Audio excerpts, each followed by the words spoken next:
Di video ini saya menunjukkan peristiwa body effect pada perangkat NMOS, yaitu pada short channel MOSFET dan long channel MOSFET, dan kita akan mencari perbedaan apa yang terjadi ketika channel pada NMOSFET tersebut pendek atau panjang.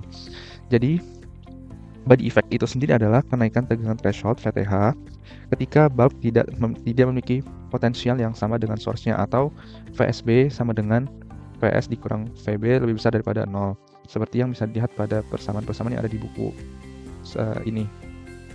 Nah, maka nanti kita akan melakukan rangkaiannya sama untuk mencari peristiwa body effect, di mana hal ini menyebabkan sebuah muatan yang ada pada channel akan lebih cenderung menuju ke VSB, dan ini akan menyebabkan terjadinya peristiwa tersebut. Oleh karena itu, maka si bulb yang ada pada VSB yang dianggap sebagai tegangan source dengan bulb ini menarik sebagian muatan kanal, sehingga gate butuh tegangan lebih besar untuk menyalakan si MOSFET. Gampangnya, kalau misalkan VSB-nya naik, maka V threshold-nya juga naik. Oleh karena itu, arus drain-nya berkurang pada nilai V gate source-nya yang sama. Nah, di grafik ini kita bisa lihat bahwa nilainya itu akan bergeser ke kanan kalau misalkan dari nilai si V source bulb-nya itu bertambah. Nah, kenapa di sini saya mencantumkan VDS sebesar 50 mV? Karena saya ingin rangkaian tersebut dalam kondisi MOSFET-nya di region linear atau ohmic, yaitu batas saturasi sekitar V drain source, yaitu saturation sama dengan V threshold zero bias.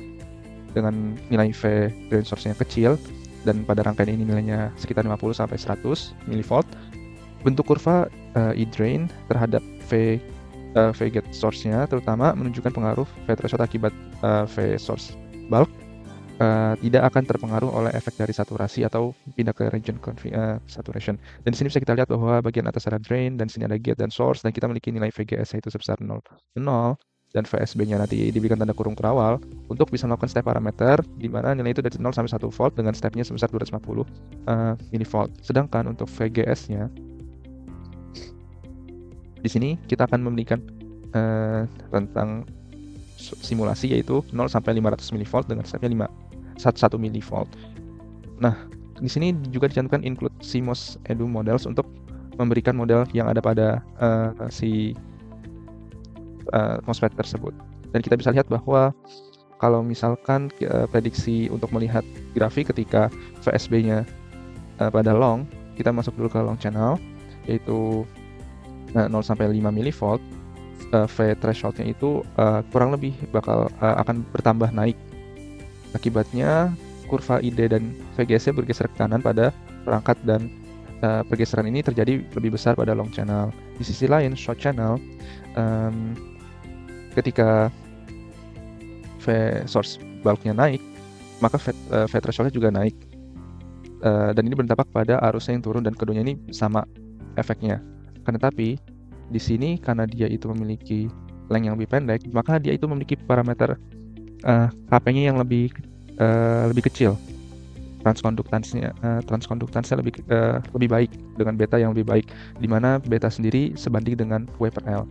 Makin besar W tetapi juga L-nya makin kecil, maka akan berdampak baik dengan nilainya, dan juga akan mengurangi efek dari adanya